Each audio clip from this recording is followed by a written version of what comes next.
Welcome to Jas simple cooking. இன்னைக்கு நம்ம ஒரு சூப்பரான கடாய் பன்னீர் ரெசிபி தான் பார்க்க போறோம். வாங்க எப்படி செய்யறதுன்னு பார்க்கலாம். இது பண்றதுக்காக நான் இங்க 200 கிராம் பன்னீரை இப்படி கியூப்ஸா கட் பண்ணி வச்சிருக்கேன்.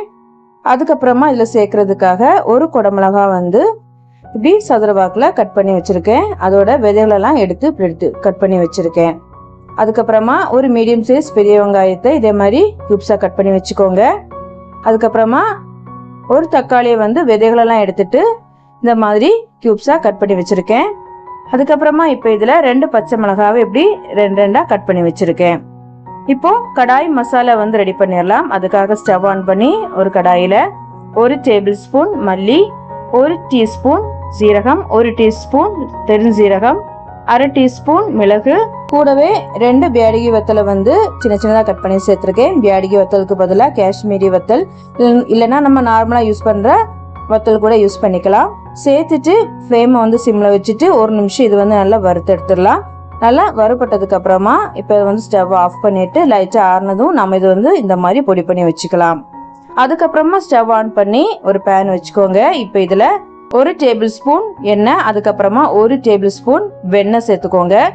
சேர்த்துட்டு இப்போ இதில் நம்ம கட் பண்ணி வச்சிருக்கிற காயெல்லாம் இப்போ இதில் சேர்த்துடலாம். குடமிளகா, வெங்காயம், தக்காளி, பன்னீர், அதுக்கப்புறமா நம்ம கட் பண்ணி வச்சிருக்கிற பச்சை மிளகாய் சேர்த்துட்டு தேவைக்கேற்ப உப்பு சேர்த்துட்டு இது ஒரு 2லேருந்து 3 நிமிஷம் நல்லா டோஸ்ட் பண்ணி எடுத்துடலாம். பன்னீர் லைட்டாக கலர் சேஞ்ச் ஆக ஆரம்பிச்சதும் நம்ம இப்போ இதில் நம்ம ஏற்கனவே வறுத்து பொடி பண்ணி வச்சிருக்கிற கடாய் மசாலால இருந்து 1/2 டேபிள் ஸ்பூன் அளவுக்கு இப்போ சேர்த்துட்டு இதுவும் 1 நிமிஷம் நல்லா வதக்கிக்கலாம். 1 நிமிஷம் நல்லா வதக்கினதுக்கு அப்புறமா நாம இது சைடில் எடுத்து வச்சிடலாம். இப்போ நாம கிரேவி பண்ண ஆரம்பிச்சிடலாம். அதுக்காக ஸ்டவ் ஆன் பண்ணி ஒரு கடாயில 2 டேபிள் ஸ்பூன் அளவுக்கு எண்ணெய், 3லேருந்து 4 டேபிள் ஸ்பூன் அளவுக்கு வெண்ணெய் சேர்த்துக்கலாம்.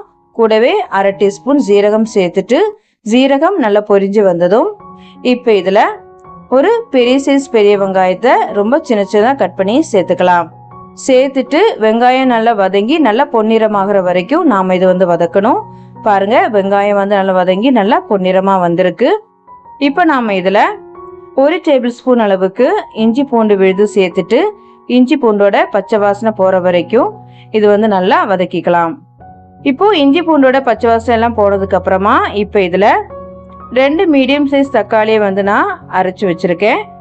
இப்போ இது சேர்த்துடலாம். இது கிட்டத்தட்ட 1/4 கப் அளவுக்கு இருக்கு. 1/4 கப்ல இருந்து 1 கப் வரைக்கும் நீங்க தக்காளி விழுது சேர்த்துக்கலாம். சேர்த்துட்டு இப்போ இது நல்லா வதக்கி விட்டுக்கோங்க.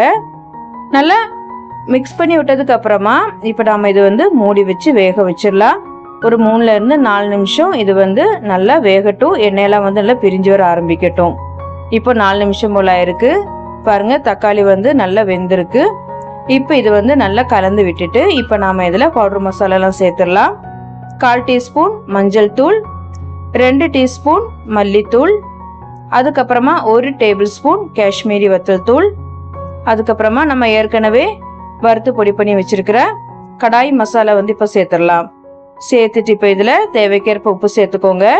நம்ம காய் வதக்கும் போது உப்பு சேர்த்திருந்தோம், அதனால பார்த்து சேர்த்துக்கோங்க. சேர்த்துட்டு இப்போ இது நல்லா மிக்ஸ் பண்ணி விட்டுறலாம். மசாலாவோட பச்சை வாசனை எல்லாம் போகட்டும். அதுக்கப்புறமா இப்போ இதுல 1 கப் அளவுக்கு சுடுதண்ணி சேர்த்துக்கலாம். சேர்த்துட்டு நல்லா மிக்ஸ் பண்ணி விட்டுக்கோங்க.